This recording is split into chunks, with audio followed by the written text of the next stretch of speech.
everyone. Good morning. Welcome to the Teen Talk Summit 2022.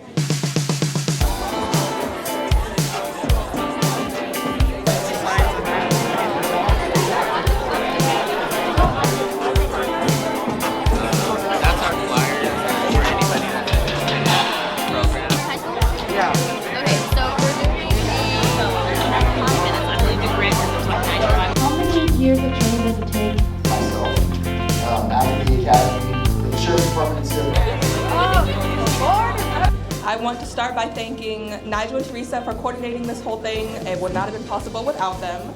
My name is Nigel Hawley. I'm with the City of Lancaster. The goal is not just for the teens to get something out of the event, but the deputies to get something out of the event as well, for them to connect to the youth who are going to be the leaders of our community, and for our youth to connect to the deputies. I would like to thank my partner in crime, Teresa Howard. I'm Teresa Howard. I'm coordinator for Career Tech Ed for the AV Union High School District. Nigel Hawley approached me 3 years ago, and ever since we have been partners in crime in coordinating this awesome event where local law enforcement and our youth can engage in critical conversations that will hopefully promote positive relationships. I am so grateful to all the community partners that showed up for our kids, and everybody's just pouring into the lives of our youth, and I'm so excited to be able to host this awesome event. It is my privilege and my honor to introduce to you Bishop Henry Hearns.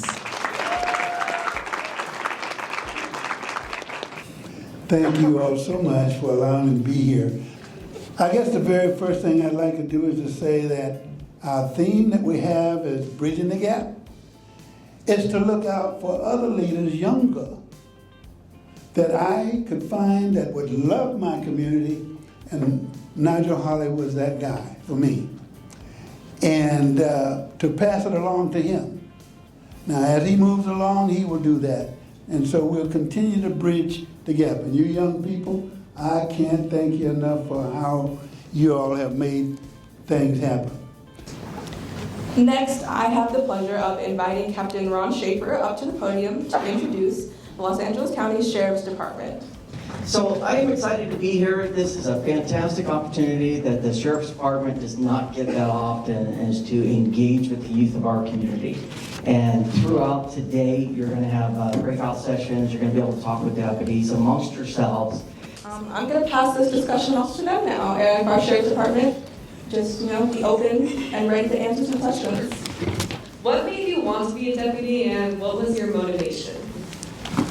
In all reality, it comes down to being a person in my community. The idea of being here to help one of you guys in your most crazy time of need, somebody that you can rely on, even though you've never met, you know that I'll be there to help you regardless of the situation. That is my desire. I love it. What precautions and protocols does the department take to ensure that no bias is within the force?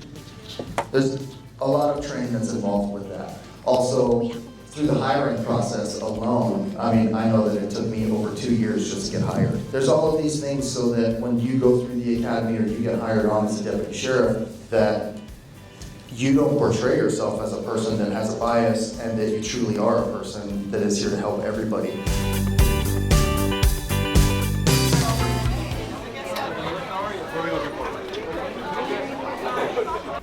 They have a unique scenario that goes on with them. And a lot of times those scenarios, they're clues of what's going on, but even the student themselves are not aware of what's getting ready to happen or what's happening with them.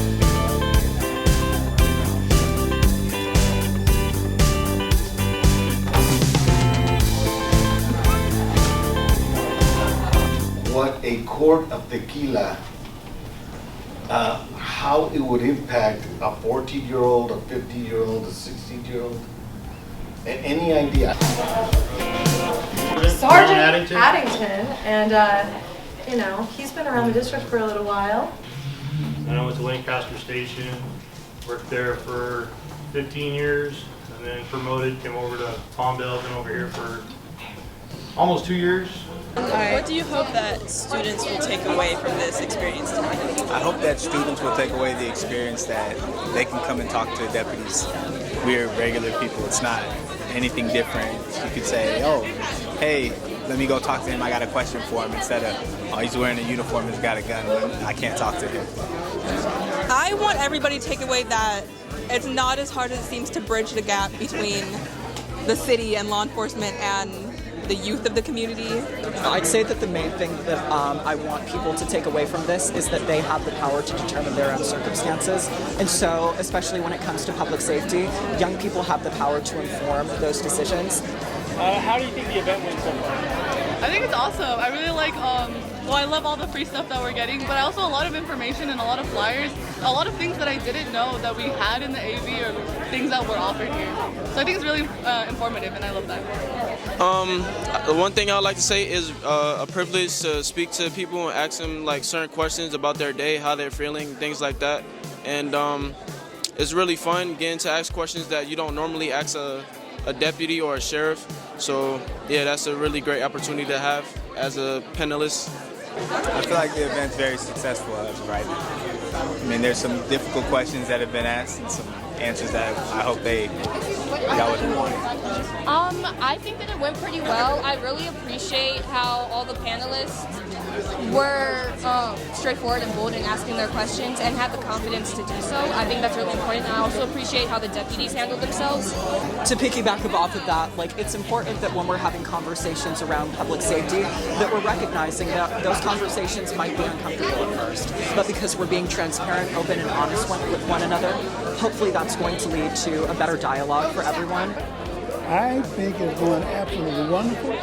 The sheriff seem to be open-hearted when they're answering, and I just think this is just going to be better. This is what I call bridging the gap.